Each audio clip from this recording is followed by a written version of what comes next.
یہ معاملہ اب مزید آگے نہیں جانا چاہیے، آپ کو کوئی حتمی فیصلہ کرنا چاہیے۔ اٹارنی جنرل منصور علی عوان نے کہا کہ سپریم کورٹ نے صابر شاکر کیس میں بھی کہا تھا کہ عدم اعتماد کا ووٹ دیا جائے۔ جسٹس اعظم حفیظ نے کہا کہ تمام فریقین چاہتے ہیں کہ دوسرا پہل کرے، جو پہل کرے وہ پھنس جائے۔ ہم چاہتے ہیں کہ آپ مل کر اعتماد کا ووٹ لینے کا معاملہ حل کر لیں۔ جسٹس عابد عزیز شیخ نے کہا کہ اگر آپ دونوں میں افہام و تفہیم نہیں تو پھر ہم قانون کے مطابق فیصلہ کرتے ہیں، ہم اس کیس کو روزانہ کی بنیاد پر سنیں گے۔ بیرسٹر علی ظفر نے کہا کہ پنجاب اسمبلی کے کل ممبران کی تعداد 371 ہے، 176 پی ٹی آئی کے ممبر ہیں جبکہ 10 کاف لیگ کے ہیں۔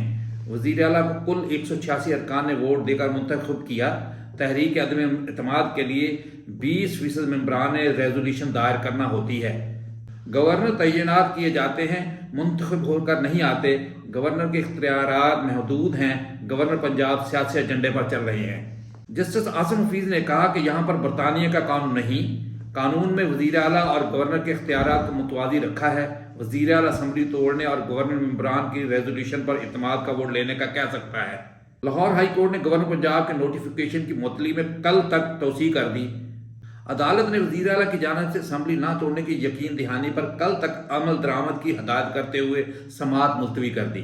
ناظرین، بریکنگ نیوز ہے کہ چودھری پرویز الہی صاحب کی طرف سے ابھی کچھ دیر کے بعد اسمبلی سے اعتماد کا ووٹ لینے کا امکان ہے۔ دوسری جانب پی ٹی آئی کے سینئر رہنما فواد چودھری نے اپنے ایک ٹویٹ میں کہا ہے کہ الحمدللہ 187 نمبر مکمل ہیں۔ ناظرین، کچھ دیر میں پتہ چل جائے گا کہ اونٹ کس کروٹ بیٹھتا ہے، چودھری پرویز الہی صاحب اعتماد کا ووٹ لینے میں کامیاب ہوتے ہیں یا نہیں۔ ناظرین، ادھر پی ٹی آئی کے چیئرمین اور سابقہ وزیر اعظم جناب عمران خان صاحب کا کہنا ہے کہ وفاقی حکومت کی پنجاب حکومت پر شب خون مارنے کی سازش ناکام ہوگی۔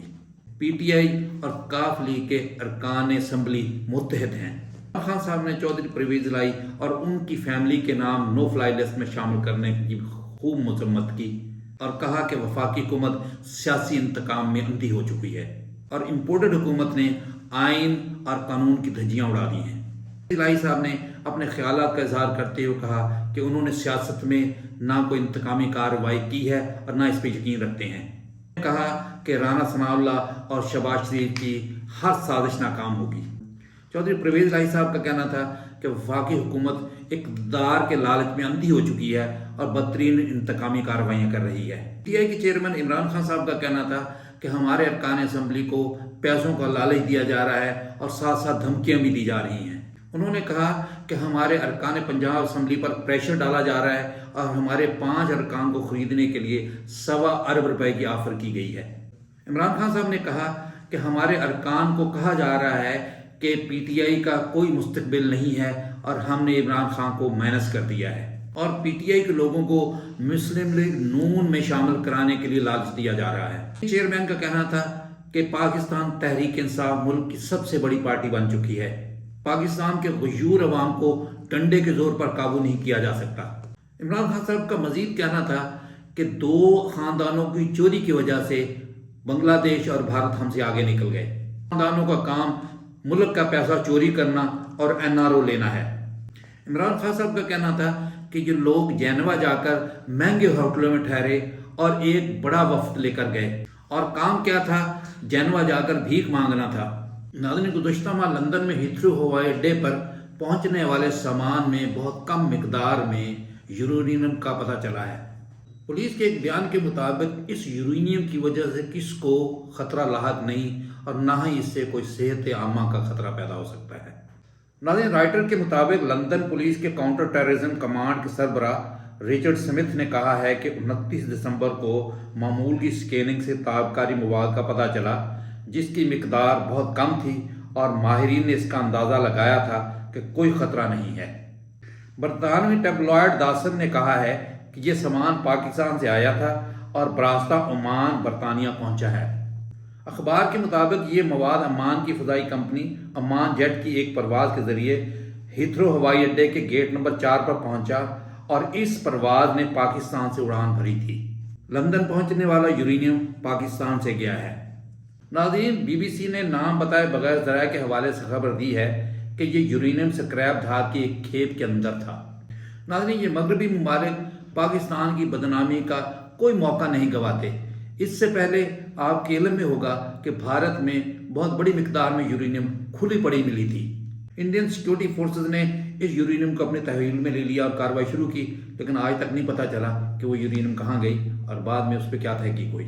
سعودی عرب کے اعلان اور پاکستان کے ڈیفالٹ ہونے کے خطرے پر بات کرتے ہوئے امریکہ کی پرنسٹن کی یونیورسٹی میں معیشت، پبلک پالیسی اور فنانس کے پروفیسر آتف میاں کا کہنا تھا کہ حقیقت یہ ہے کہ آس پاس آگ لگی ہوئی ہے اور صورتحال بہت خراب ہے، اور اگر اس کا حل ہمیں نکالنا ہے تو اس صورتحال کی اصل وجوہات ہمیں معلوم کرنی چاہیے۔ آتف میاں صاحب کا کہنا تھا کہ IMF سے ملیں یا سعودی عرب سے ملیں، پیسے شارٹ ٹرم میں مل رہے ہیں۔ ان پیسوں کے صرف آ جانے سے مسائل حل نہیں ہوں گے۔ ان پیسوں کے آنے سے ہمیں تھوڑی بہت مہلت مل سکتی ہے، لیکن سوال یہ ہے کہ اس مہلت کا آپ فائدہ کس طرح اٹھا سکتے ہیں؟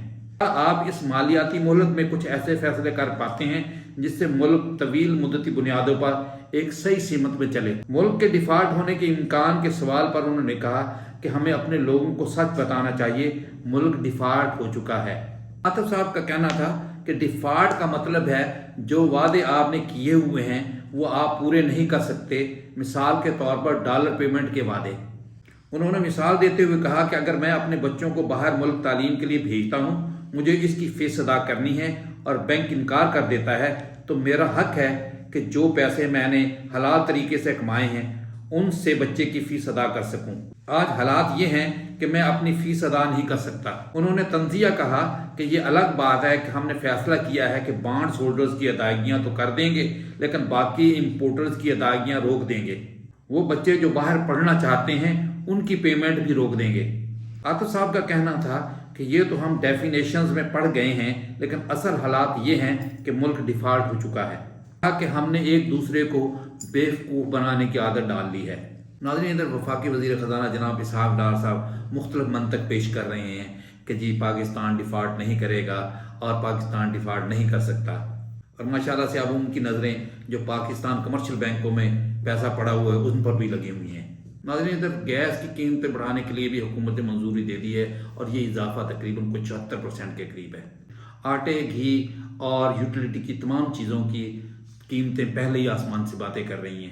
دوسری امپورٹ جو بند ہیں، اسی طرح برائلر کی فیڈ بھی بند ہو گئی ہے، اور اس کی وجہ سے پاکستان میں مرغی کے شیڈ بند ہونا شروع ہو گئے ہیں، اور جس کی وجہ سے برائلر کا بحران پاکستان میں پیدا ہونا شروع ہو گیا ہے۔ برائلر کی شارٹیج کی وجہ سے جو برائلر کا گوشت ہے وہ بہت زیادہ مہنگا ہو گیا ہے۔ ناظرین، خبر یہ ہے کہ امریکہ میں فضائی ٹریفک کا نظام ترم برم ہو گیا ہے، ہزاروں پروازیں متاثر اور لاکھوں مسافر پریشان ہیں۔ تفصیلات کے مطابق امریکہ کی فیڈرل ایویشن ایڈمنسٹریشن کے سسٹم میں خرابی کے بعد فضائی ٹریفک ترم برم ہو گئی ہے۔ وفاقی فضائی انتظامیہ کے کمپیوٹر سسٹم میں خرابی سے ہزاروں پروازیں متاثر ہوئی ہیں۔ وائٹ ہاؤس کی پریس سیکرٹری کیرین جین پیری نے ٹویٹر پر بتایا ہے کہ امریکی صدر جو بائیڈن کو FAA سسٹم کی بندش کے بارے میں بریفنگ دی گئی ہے۔ وائٹ ہاؤس کی پریس سیکرٹری کیری جین پیری نے ٹویٹر پر بتایا کہ امریکی صدر جو بائیڈن کو FAA سسٹم کی بندش کے بارے میں بریفنگ دی گئی ہے۔ انہوں نے کہا ہے کہ فی الوقت سائبر حملے کا کوئی ثبوت نہیں ملا، لیکن صدر نے تحقیقات پر زور دیا ہے۔ ناظرین، FAA نے قبل ازیں بتایا تھا کہ وہ اپنے ایک ایسے نظام کو بحال کرنے کے لیے کام کر رہا ہے جو پائلٹوں کو خطرات اور ہوائی اڈے کی سہولیات اور طریقہ کار میں تبدیلیوں سے آگاہ کرتا ہے۔ نظام نے تازہ ترین معلومات کی فراہمی پر عمل درآمد روک دیا تھا۔ سسٹم کی بندش کو ٹھیک کرنے کی کوشش کے بعد امریکی پروازیں آہستہ آہستہ دوبارہ بحال ہونا شروع ہو گئی ہیں۔ FAA نے اس سے قبل ایئر لائنز کو حکم دیا تھا کہ وہ اندرون ملک روانہ ہونے والی تمام پروازوں کو روک دیں، کیونکہ اس کے پائلٹ نے notice to air missions system کو الرٹ کیا تھا۔ FAA نے کہا کہ نیو یارک اور اٹلانٹا ہوائی اڈوں سے فضائی ٹریفک کی رش کے بعد پروازوں کی روانگی دوبارہ شروع ہو رہی ہے۔ انہوں نے توقع ظاہر کرتے ہوئے کہا کہ ہوائی اڈوں پر صبح 9 بجے ET پر روانگی دوبارہ شروع ہو جائے گی۔ FAA نے اب بھی خرابی کے بعد notice to air missions NOTAM system کو مکمل طور پر بحال کرنے کے لیے کام کر رہا ہے۔ اگرچہ اس نظام میں کچھ افعال بحال ہو گئے ہیں، لیکن قومی فضائی حدود کے نظام کی سرگرمیاں محدود ہیں۔ پروازوں کا سراغ لگانے والی ویب سائٹ فلائٹ اویئر نے وجوہ کا حوالہ دیے بغیر بتایا کہ مقامی وقت کے مطابق بدھ کی صبح 8:07 تک امریکہ کے اندر یا باہر کل 32,578 پروازیں تاخیر کا شکار ہوئیں۔ ملک کے اندر یا باہر مزید 409 پروازیں کو منسوخ کر دیا گیا۔